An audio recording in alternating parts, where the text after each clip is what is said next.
मैं ये देख रहा था कि इसी न्यूयॉर्क टाइम्स के फ्रंट पेज पे करीब 1.5 साल पहले ये तस्वीर छपी थी।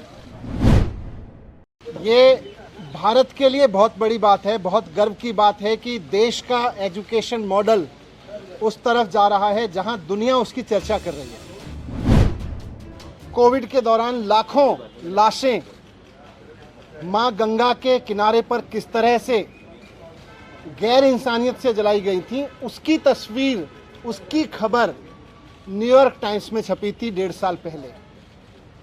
जब ये खबर हमने देखी थी और देश के लोगों ने देखी थी तो एक भारतीय के नाते थोड़ा अपने आप पे शर्म आई थी। मैं एक तो कल अमेरिका के एक सबसे बड़े अखबार और दुनिया के बहुत नामचीन अखबार न्यूयॉर्क टाइम्स में कल एक खबर छपी थी जिसमें दिल्ली के एजुकेशन मॉडल को फ्रंट पेज पे कवर किया गया है। ये भारत के लिए बहुत बड़ी बात है, बहुत गर्व की बात है कि देश का एजुकेशन मॉडल उस तरफ जा रहा है जहां दुनिया उसकी चर्चा कर रही है। भारत के एजुकेशन मॉडल में दुनिया को कुछ ऐसा दिखाई दे रहा है, दुनिया के सबसे बड़े अखबारों को ऐसा दिखाई दे रहा है ताकि वो दुनिया को प्रेरित कर सकें, उससे दुनिया को बता सकें। ये हमारे लिए गर्व की बात है। अभी मैं ये देख रहा था कि इसी न्यूयॉर्क टाइम्स के फ्रंट पेज पे करीब 1.5 साल पहले ये तस्वीर छपी थी, आपने भी देखा होगा, जिसमें कोविड के दौरान नदी के किनारे जलती हुई लाखों लाशों की तस्वीरें छपी थीं। कोविड के दौरान लाखों लाशें मां गंगा के किनारे पर किस तरह से गैर इंसानियत से जलाई गई थी, उसकी तस्वीर, उसकी खबर न्यूयॉर्क टाइम्स में छपी थी 1.5 साल पहले। जब ये खबर हमने देखी थी और देश के लोगों ने देखी थी तो एक भारतीय के नाते थोड़ा अपने आप पे शर्म आई थी, अपनी गवर्नेंस पे शर्म आई थी, अपने मॉडल पे शर्म आई थी। दुनिया में कोविड हैंडल हो रहा था लेकिन हम ऐसे हैंडल कर रहे थे, इस पे शर्म आई थी कि भारत में कोविड ऐसे हैंडल हो रहा है। कल जब ये खबर छपी तो एक भारतीय के नाते सबको गर्व हुआ कि भारत में एजुकेशन का ऐसा मॉडल है जिसको न्यूयॉर्क टाइम्स जैसे अखबार फ्रंट पेज पे लीड स्टोरी बना बना के पूरी पिक्चर और पूरी स्टोरी छाप रहे हैं, इतना बड़ा आर्टिकल छाप रहे हैं। ये मेरे लिए भी गर्व की बात है, लेकिन मैं बहुत विनम्रता के साथ कहना चाहता हूँ कि ये खबर मेरी उपलब्धि नहीं है।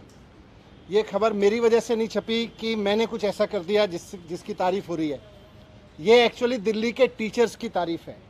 तो आज जब न्यूयॉर्क टाइम्स के फ्रंट पेज पे दिल्ली के टीचर्स का काम छप रहा है और सारी दुनिया उनकी तारीफ कर रही है, तो मैं दिल्ली के टीचर्स को बहुत बहुत बधाई देना चाहता हूँ। मैं उनको कहना चाहता हूँ कि इसी तरह से लगे रहिए। लाखों करोड़ों बच्चे, आने वाली पीढ़ियाँ इस बात को याद रखेंगी कि दिल्ली के टीचर्स ने और दिल्ली के बच्चों ने इतनी मेहनत की कि उनका काम दुनिया में, सारी दुनिया के सर चढ़ के बोला, सारी दुनिया में भारत की तारीफ का कारण बना। ये हम सब के लिए और ख़ासतौर से हमारे टीचर्स के लिए गर्व की बात है।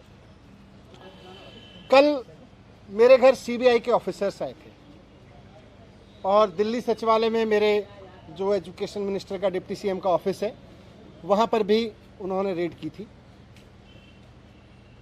सारे ऑफिसर्स दोनों जगह बहुत अच्छे लोग थे, बहुत अच्छे से सबने बहुत व्यवहार किया। उनको ऊपर से ऑर्डर्स हैं, उसकी तामील उनको करनी है।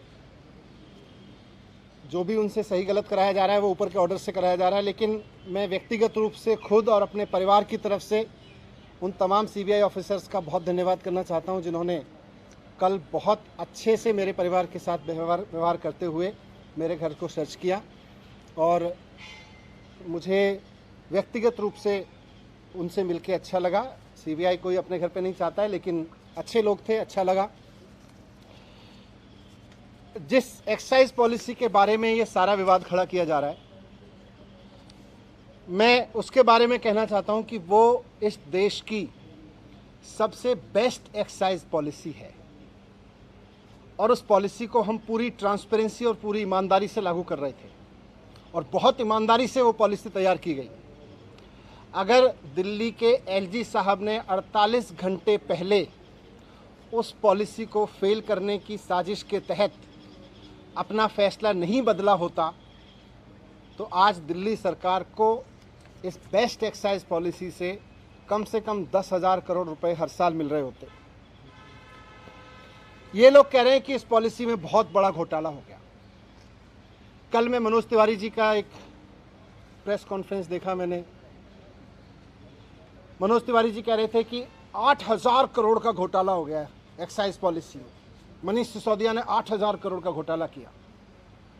फिर थोड़ी देर बाद बीजेपी के और एक नेता आए प्रेस कॉन्फ्रेंस करने या शायद किसी मीडिया में बात करने, वो बोले 1100 करोड़ का घोटाला मनीष सिसोदिया ने किया है। फिर मैं सोच रहा था कि एलजी साहब ने जो प्रेस रिलीज जारी किया था उसमें उन्होंने लिखा था 144 करोड़ का घोटाला कर दिया मनीष सिसोदिया ने।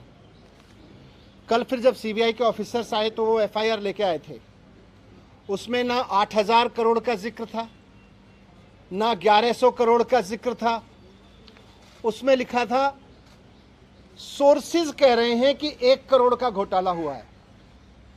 सोर्सेज कह रहे हैं कि 1 करोड़ का घोटाला हुआ है, ये सीबीआई की एफआईआर कह रही है। इसमें ना 144 करोड़ का जिक्र है, ना 11,000 करोड़ का जिक्र है, 1100 करोड़ का, ना 8,000 करोड़ का मनोज तिवारी जी वाला जिक्र है। मैं कह रहा हूं कि ये सब बकवास है, ये सब बकवास कर रहे हैं।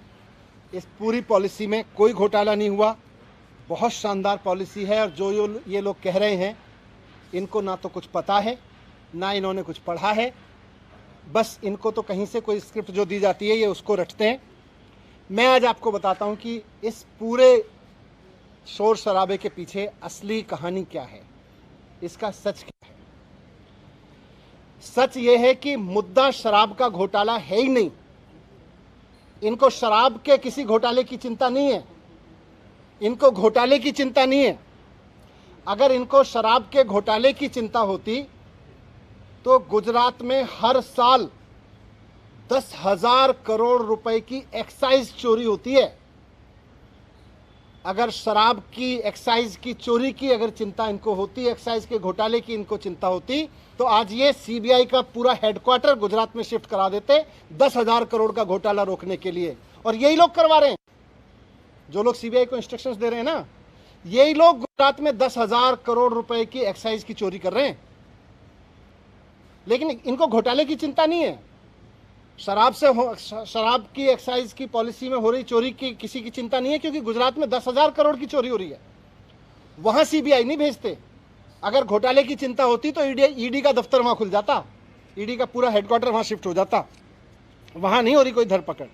इसलिए मुद्दा तो करप्शन है ही नहीं, मुद्दा तो शराब का घोटाला है ही नहीं, मुद्दा तो घोटाला है ही नहीं। अगर मुद्दा घोटाला होता तो प्रधानमंत्री जी ने कुछ दिन पहले बुंदेलखंड एक्सप्रेस वे का उद्घाटन किया था। आप सबने देखा था, आप सबने दिखाया था, सारे मीडिया ने चलाया था और सारे मीडिया ने देश के बहुत शोर से बताया कि प्रधानमंत्री जी ने जिस हाईवे का एक्सप्रेस वे का उद्घाटन किया था 5 दिन के अंदर अंदर वो पूरी तरह से धंस गया। बहुत बड़ा घोटाला हुआ वो एक्सप्रेस वे बनाने में, हाईवे बनाने में। अगर मुद्दा करप्शन होता तो आज सीबीआई और ईडी प्रधानमंत्री द्वारा उद्घाटित किए गए उस महामार्ग के घोटालेबाजों को पकड़ रही होती, उनके घर रेड कर रही होती, जिन्होंने इतना बड़ा घोटाला कर दिया कि प्रधानमंत्री जी ने जिस एक्सप्रेसवे का उद्घाटन किया 5 दिन में धंस गया। वो है घोटाला। लेकिन जैसा मैं कह रहा हूं, मुद्दा घोटाला है ही नहीं। शराब या एक्साइज की चोरी इनकी परेशानी है ही नहीं, इनकी परेशानी है अरविंद केजरीवाल। इनकी परेशानी है कि अरविंद केजरीवाल जिस तरह से अब पूरे देश में एक काम करने वाले ईमानदार नेता के रूप में पहचान बनाते जा रहे हैं और पूरे देश के लोग अब उनको पसंद करने लगे हैं, इनकी परेशानी ये है। और पंजाब के बाद तो पूरे देश में अरविंद केजरीवाल जी को एक राष्ट्रीय विकल्प के रूप में देखा जाने लगा है, इनकी परेशानी ये है। ये जो पूरी कार्रवाई मेरे खिलाफ हो रही है, ये जो पूरी कार्रवाई मेरे दफ्तर में हो रही है, मेरे घर में रेड डाली जा रही है, ये हो ही इसलिए रही है कि अरविंद केजरीवाल जी को रोकना चाहते हैं। ये अरविंद केजरीवाल जी को रोकने की जो साजिश रची जा रही है उसी स्क्रिप्ट का हिस्सा है। आप सब जानते हैं, देश जानता है कि अरविंद केजरीवाल जी की सबसे बड़ी ताकत है कि वो एक बहुत कट्टर ईमानदार नेता हैं। अरविंद केजरीवाल जी की दूसरी सबसे बड़ी ताकत है कि उनको काम करना और काम करवाना आता है। उनको दिल्ली का एजुकेशन ठीक करके उन्होंने दिखा दिया कि एजुकेशन कैसे ठीक होता है। उन्होंने हेल्थ ठीक करके दिखा दिया कि हेल्थ सिस्टम कैसे ठीक होता है। आज दुनिया भर में मैंने दिखाया आपको, आज अरविंद केजरीवाल जी की वजह से दुनिया भर में भारत का नाम रोशन हो रहा है। इसलिए आज ये इत्तेफाक नहीं है कि हेल्थ और एजुकेशन पर दुनिया भर में भारत का नाम रोशन करने वाले अरविंद केजरीवाल जी के हेल्थ मिनिस्टर के यहाँ छापे डाले जा रहे हैं, उनको जेल में डाला जा रहा है। उनके एजुकेशन मिनिस्टर के यहाँ छापे डाले जा रहे हैं, उनको मुझे जेल में डालने की तैयारी की जा रही है। मेरी गलती ये थोड़ी ना है, वो भी जानते हैं कि कोई भ्रष्टाचार नहीं हुआ। इनको पता है कि कोई भ्रष्टाचार नहीं हुआ, इसीलिए उलझुल बके जाते हैं। इनको मैंने भ्रष्टाचार नहीं किया, मैंने सिर्फ इतना किया है कि अरविंद केजरीवाल जी का एजुकेशन मिनिस्टर हूं मैं, इसलिए ये कर रहे हैं, इसलिए ये साजिश रची जा रही है। इन्होंने पहले अरविंद केजरीवाल जी के हेल्थ मिनिस्टर को गिरफ्तार किया, फिर कल मेरे यहाँ रेड डाल दी, अब 2-4 दिन में मुझको भी गिरफ्तार कर लेंगे।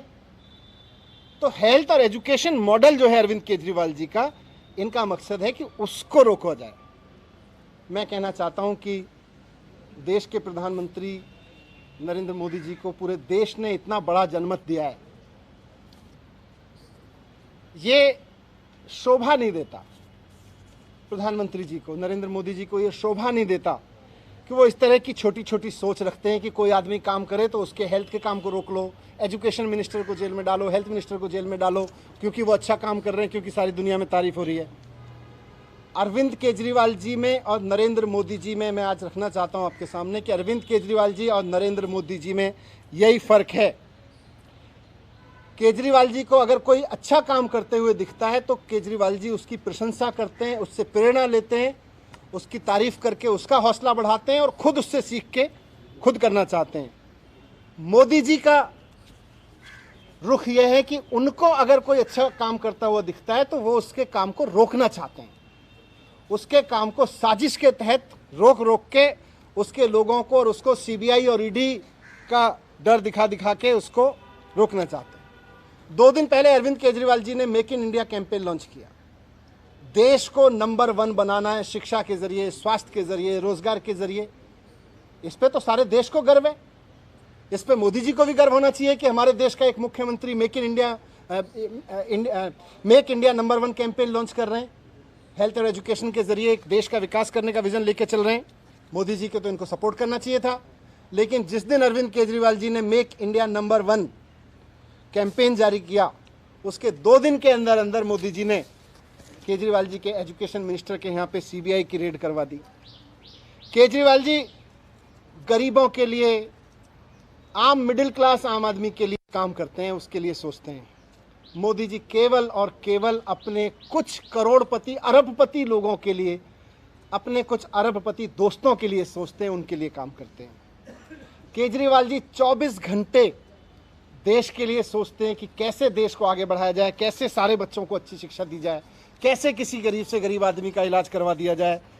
मोदी जी 24 घंटे ये सोचते हैं कि कौन से राज्य में पोजीशन की सरकार है, उसको पैसे देके या सीबीआई का डर दिखा के या ईडी का डर दिखा के कैसे उसको गिरा दिया जाए। मोदी जी 24 घंटे ये सोचते रहते हैं।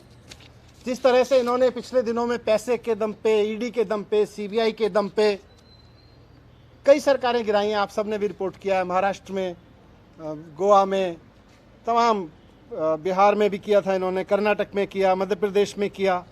पूरे देश के लोग इनसे अब दुखी हैं कि यार हम सरकार चुनते हैं, मोदी जी केवल 24 घंटे उसको गिराने में लगे रहते हैं। अरे आपको देश का प्रधानमंत्री बनाया, आप देश के लिए अच्छा सोचो। जिनको हमने राज्य के लिए किया है उसको राज्य के लिए अच्छा सोचें। मोदी जी केवल सीबीआई, ईडी, पैसा सब लगा के, साम दाम दंड भेद लगा के केवल सरकारें गिराने का 24 घंटे सपना देखते हैं। उसके अलावा मोदी जी को कोई सपना ही नहीं आता आजकल। मैं आज आपके सामने कहना चाहता हूं कि 2024 का चुनाव आम आदमी party versus Bharatiya Janata party होने जा रहा है। अब तक लोग पूछते थे कि मोदी वर्सेस हु। अब पूरे देश में माहौल बन रहा है कि मोदी जी नहीं चाहिए, अरविंद केजरीवाल जी को एक मौका देना है, एक मौका अरविंद केजरीवाल जी को देना है। अब ये बात पूरे देश से गूंजने लगी है। पूरा देश आज अरविंद केजरीवाल जी के साथ चल रहा है, इसलिए मोदी जी आज रोकना चाहते हैं। आज से 3-4 दिन के अंदर, हो सकता है आज कल परसों में, कभी भी ये सीबीआई ईडी भेज के मुझे भी गिरफ्तार कर लेंगे, कई सारे और आप नेताओं को भी गिरफ्तार कर लेंगे। लेकिन मैं कहना चाहता हूं कि हम भगत सिंह के फॉलोअर हैं, हम अपने आप को भगत सिंह की संतान मानते हैं। हम डरने वाले नहीं हैं तुम्हारी सीबीआई से, तुम्हारी ईडी से, तुम्हारे पैसे के आगे बिकने वाले नहीं हैं। हमको नहीं तोड़ पाओगे तुम, हमको नहीं झुका पाओगे। आज मैं कह रहा हूँ, हम देश के लिए जान भी कुर्बान करेंगे, हम देश के लिए जेल भी जाएंगे, लेकिन लाखों बच्चों का भविष्य संवारना बंद नहीं करेंगे, करोड़ों लोगों के इलाज के लिए काम कराना बंद नहीं करेंगे। आज हमारे साथ अरविंद केजरीवाल जी के साथ लाखों बच्चों की दुआएं हैं, करोड़ों लोगों की दुआएं हैं, करोड़ों पेरेंट्स की दुआएं हैं। हम आपसे डरने वाले नहीं हैं। अगला चुनाव तो अब मोदी वर्सेस अरविंद केजरीवाल होकर रहेगा। धन्यवाद। मनीष जी, जब आप ये बात कर रहे हैं, तो सवाल ये उठते हैं कि रेड जो हुई वो एक्साइज पॉलिसी को लेकर हुई और आप एजुकेशन और हेल्थ पे चले जाते हैं। ये नहीं बता रहे हैं कि आपने जो पॉलिसी में लास्ट में बंद करके पुरानी पॉलिसी को शुरू किया, उससे आपको अगर फायदा था तो आपने बदली क्यों? देखो, मैं भी बोला कि मुद्दा तो एक्साइज पॉलिसी या भ्रष्टाचार है ही नहीं तो अगर एक्साइज पॉलिसी का भ्रष्टाचार होता तो आज गुजरात में रेड हो रही होती। हुश ट्रेजेडी हो गई गुजरात में। कौन कर रहा है वहां पे? सीबीआई रेड नहीं कर रहे, वहां पे ईडी रेड नहीं कर रही, यहाँ पे हो रही है ईडी सीबीआई रेड। मुझे जेल भेजेंगे, उन लोगों को जेल भेजते। इनके ही तो लोग हैं वो करा रहे हैं, 10,000 करोड़ की चोरी कर ले रहे हैं, लोग मरवा रहे हैं। तो मुद्दा तो असली है कि अरविंद केजरीवाल को कैसे रोकना है। इसमें पुरानी पॉलिसी दोबारा से क्यों लाई गई?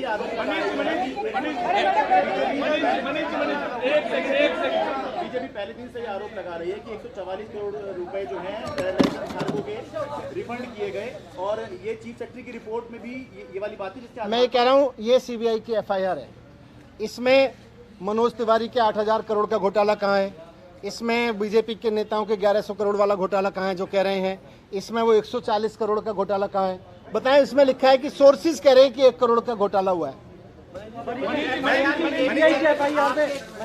की एफआईआर में ये कहा है कि पब्लिक सर्वेंट ने इनके पॉलिसी को बनाते हुए अंडू फेवर जो है मिडलमैन और उनको इसमें समीर महिंद्रू है, उसने जो एक पैसा ट्रांसफर किया 1 करोड़ रुपए, वो दिनेश अरोड़ा की आम आदमी पार्टी के लीडर का बड़ा करीबी है। सर, क्या संबंध है? दिनेश अरोड़ा को जानते हैं? क्या ये क्या है? मैं तो कह रहा हूं, अगर मुद्दा घोटाला होता तो आज सीबीआई बड़े बड़े जो किंग पिंस 10,000 करोड़ का घोटाला कर रहे हैं उनके यहाँ बैठे होते। मेरे यहाँ किसी के यहाँ बैठे हैं, उनको भी पता है कि घोटाला नहीं है, बैठे हैं, ठीक है। Thank you. India channel and never miss an update.